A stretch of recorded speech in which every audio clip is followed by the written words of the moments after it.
નમસ્કાર મિત્રો, રાજેશ ઓરા ચેનલ પરિવારમાં સ્વાગત કરું છું। આજે આપણે ખાસ અગત્યની ચર્ચા કરશું સહકારી ક્ષેત્રના મહાન સેવક એટલે કે ઉદય ભાણસિંહજી જેઠવા।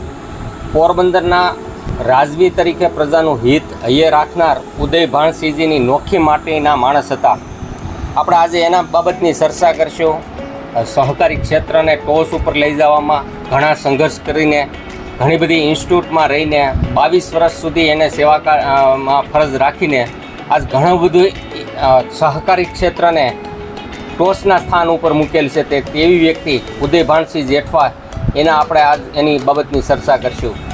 1950ના અરસાથી સહકારી સંસ્થા સાથે જોડાયા, પરંતુ આજે તેમના સિંધેલા કામ અવિરત ચાલી રહ્યા છે। 1956માં સ્થાપવામાં આવેલી ઉદય ભાણસિંહ રિજિયોનલ ઇન્સ્ટિટ્યૂટ કોઓપરેટિવ મેનેજમેન્ટ સહકારી સંસ્થા માટેનું તાલીમ મનોબળ ઊભું કરીને સહકારી ક્ષેત્રના સેવા કરી રહી છે।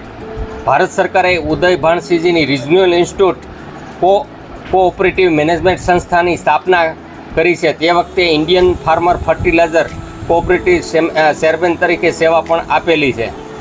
મિત્રો, આજે ઇન્ડિયન ફાર્મર ફર્ટિલાઇઝર જે ભારતની મોટામાં મોટી ખેડૂતોની સંસ્થા છે, એનો પાયો નાખવામાં પણ ઉદય ભાણસિંહજી જેઠવા જે કહેવાય છે એમાં એણે ટૂંકમાં સેવા આપેલી છે। ભારત સરકારે ઉદય ભાણસિંહજીની regional institute of cooperative management સંસ્થાની સ્થાપના કરી છે। તે વખતે Indian farmer fertiliser cooperative chairman તરીકે સેવા લાંબા ટાઈમ સુધી ઉદય ભાણસિંહે આપેલી હતી અને એનું નામ સંસ્થાને આપવામાં આવ્યું હતું। મિત્રો, આમ જોઈએ તો ઉદય ભાણસિંહ પોરબંદરના રાજવી કુટુંબના યુવરાજ હોવા છતાં ખૂબ જ વિનમ્ર તથા મળતાવડા સ્વભાવના તેમજ સૌને સાથે રાખી સહકારની ભાવનાથી કામ કરવાના આગ્રહી હતા।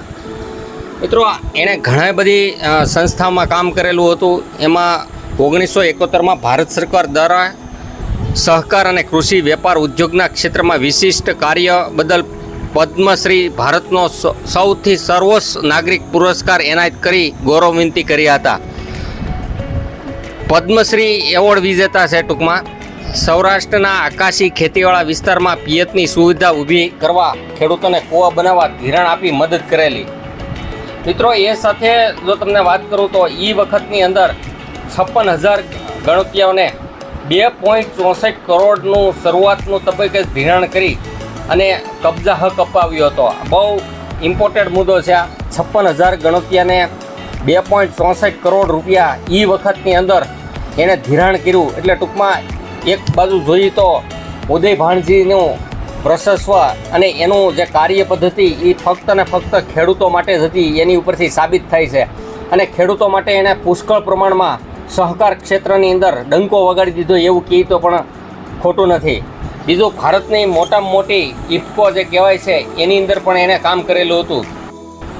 ખેતી બેંકના પ્રમુખ તરીકે સતત 22 વર્ષ સુધી ચૂંટાતા રહીને બેંકના વિકાસમાં ઉદય ભાણસિંહજી જેઠવા જે બહુમૂલ્ય ફાળો આપ્યો હતો।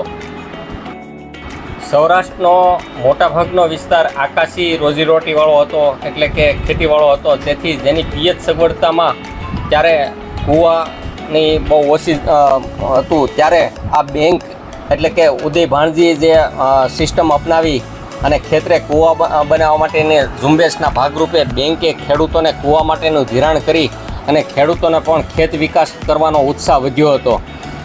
સાથે સાથે જમીન માલિકીના હક અપાવવામાં પણ અગ્રેસર રહ્યા હતા। ધિરાણ આપવાની બાબતમાં લાંબી મુદત, ટૂંકી મુદત, પુષ્કળ પ્રમાણમાં કામગીરી કરેલી હતી। તો એવા ઉદય ભાણજી જેણે સહકાર ક્ષેત્રમાં બહુ મોટા પગલાં લીધા હતા। મિત્રો, દેશમાં પ્રથમ વખત રાજ્ય સરકારના જમીન સુધારણાના માપદંડો જમીનની ગીરો બેંક લેન્ડ મોર્ગેજ બેંકના માધ્યમથી સફળતાપૂર્વક અમલ થયેલો હતો અને એના પણ શ્રેય ઉદય ભાણજીને જાય છે। મિત્રો, 1969માં આ બેંકને વિશ્વ બેંક તરફથી ખેત યાંત્રિકરણ પ્રોજેક્ટના અમલીકરણની જવાબદારી સોંપવામાં આવી હતી। તેમાં ઉદય ભાણસિંહજી જે ભૂમિકા મહત્ત્વની રહી હતી। તો મિત્રો, સૌથી ઇમ્પોર્ટન્ટ મુદ્દો Saurashtra central cooperative land mortgage બેંકનું કાર્યક્ષેત્ર માત્ર સૌરાષ્ટ્રના 5 જિલ્લામાં હતું, જેને વિસ્તારી અને સમગ્ર ગુજરાતના ખેડૂતોને ધિરાણનો લાભ આપવાનું કામ ઉદય ભાણજીએ કર્યું હતું.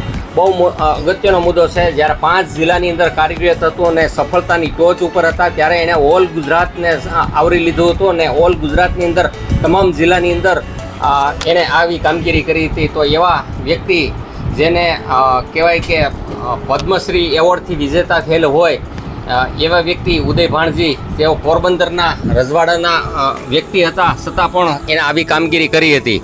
તો મિત્રો, લાંબી મંજિલ બાદ શેખ સુધી એટલે કે અવસાન સુધી એ વ્યક્તિ આની અંદર સતત કાર્યક્ષેત્રમાં રહેલા હતા અને તેમના ખેડૂતોને તેમના અધિકાર આપવામાં મદદ કરીને તેમના ઉદ્ધારક તરીકે ઉમદા સેવા આપી હતી. ખેતી બેંક અને URICMની સક્રિયતા થકી આજે સહકારી ક્ષેત્રમાં એમનું યોગદાન ચાલુ જ છે. ધન્યવાદ સાથે રાજેશ્વર, આભાર.